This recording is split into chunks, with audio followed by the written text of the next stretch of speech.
रात का समय था। आसमान पर काले बादल छाए हुए थे। हवा की एक अजीब सी सरसराहट पूरे गांव में गूंज रही थी। चारों तरफ अंधेरा था। सिर्फ कभी कभी आसमान में बिजली चमकती तो खेतों में खड़ी लंबी लंबी फसलें किसी भूतिया परछाई की तरह हिलती और माहौल और भी डरावना हो जाता। उन फसलों की सरसराहट ऐसी लग रही थी जैसे वे चुपके चुपके कोई भयानक रहस्य आपस में साझा कर रही हो। राघव, जो पास के गांव का एक सीधा साधा किसान था, उसकी जिंदगी खेत और परिवार के बीच सिमटी हुई थी। उसने अपनी जिंदगी में कभी किसी भूत प्रेत की कहानी पर यकीन नहीं किया था, लेकिन उस रात उसने जो देखा और झेला, उसने उसकी जिंदगी हमेशा के लिए बदल दी और उसे एक ऐसी सच्चाई का सामना करना पड़ा जिसने उसके सारे विश्वासों को हिलाकर रख दिया। राघव उस रात शहर से लौट रहा था। वो अपने खेत में उगी फसलों को बेचने गया था और अब घर लौट रहा था। उसके दिल में एक अजीब सी बेचैनी थी। शायद ये उस काली रात का असर था। उसे याद आया कि घर तक जाने का एक छोटा रास्ता इन खेतों के बीच से होकर जाता है। वो रास्ता लगभग आधा समय बचा सकता था। मजबूरी में वो पैदल ही खेतों की ओर चल पड़ा। उसके हाथ में एक पुरानी लालटेन थी। वो धीरे धीरे आगे बढ़ा। उसके मन में बेचैनी बढ़ती जा रही थी। अरे बाप रे, काश साइकिल खराब ना हुई होती। ये खेतों का रास्ता तो हमेशा से ही मनहूस लगता है। गांव के लोग कहते हैं कि यहाँ रात में भटकने वालों को अजीब अजीब चीजें दिखाई देती हैं। वो चलता रहा। हवा कभी उसके कानों में अजीब सी फुसफुसाहट करती तो कभी पीछे से कदमों की आहट सुनाई देती।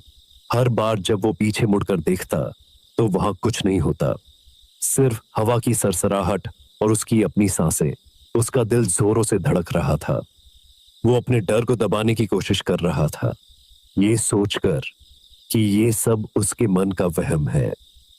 करीब आधा रास्ता तय करने के बाद अचानक उसे एक औरत की धीमी दर्द भरी रोने की आवाज सुनाई दी।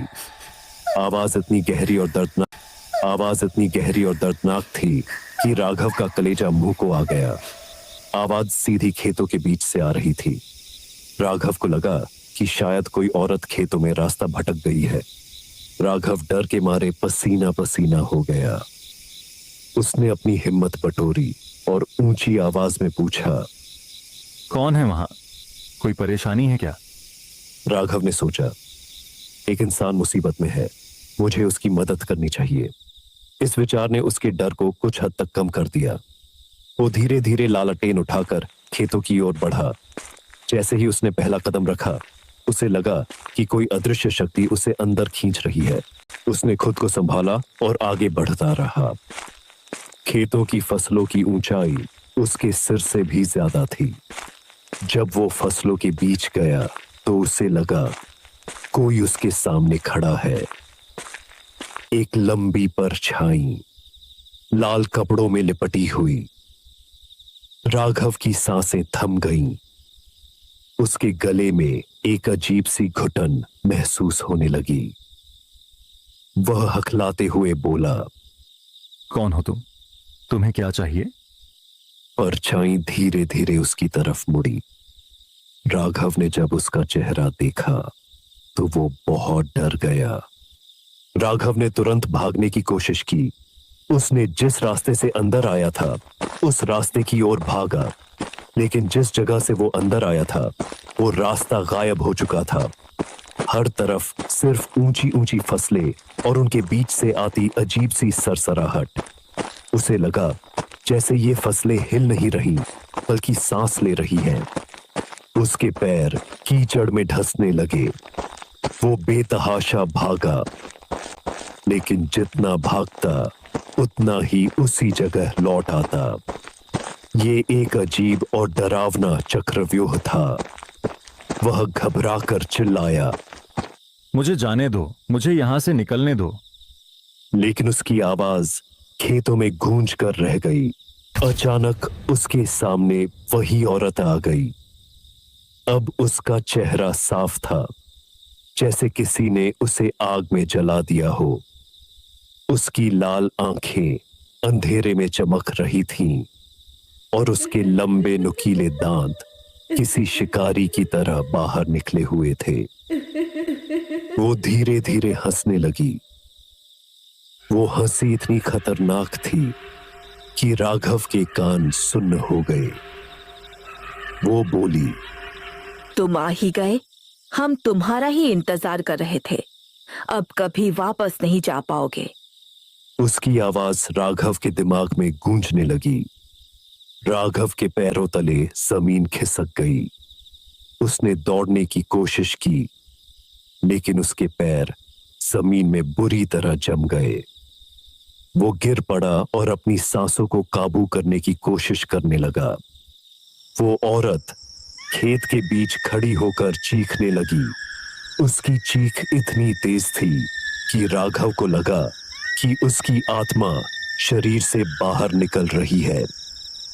इस चीख के साथ ही राघव के दिमाग में उस औरत की कहानी चलने लगी। वो इस खेत के पिछले मालिक की पत्नी थी। उस मालिक ने अपनी पत्नी की हत्या कर दी थी और उसकी लाश को इसी खेत में दफन कर दिया था, ताकि उसकी जमीन किसी और को न देनी पड़े। मरने से पहले उस औरत ने अपनी जमीन और अपने पति को श्राप दिया था। उसने कहा था कि ये खेत हमेशा भूखा रहेगा और हर रात उन लोगों को निगलेगा जो उसके पास से गुजरेंगे। वो औरत धीरे धीरे राघव के पास आई। उसकी आंखों में खून उतर आया था। उसने कहा, अब तुम भी इस खेत का हिस्सा बनोगे, हमेशा के लिए। तुम्हारा शरीर इस जमीन को और ताकत देगा। राघव का गला घुटने लगा। उसकी चीख दब गई। उसने महसूस किया कि वो अब बस एक याद बनकर रह जाएगा। उसकी आत्मा ने शरीर को छोड़ दिया और वो भी उन सैकड़ों आत्माओं में शामिल हो गया जो उस खेत में हमेशा के लिए फंस गई थीं।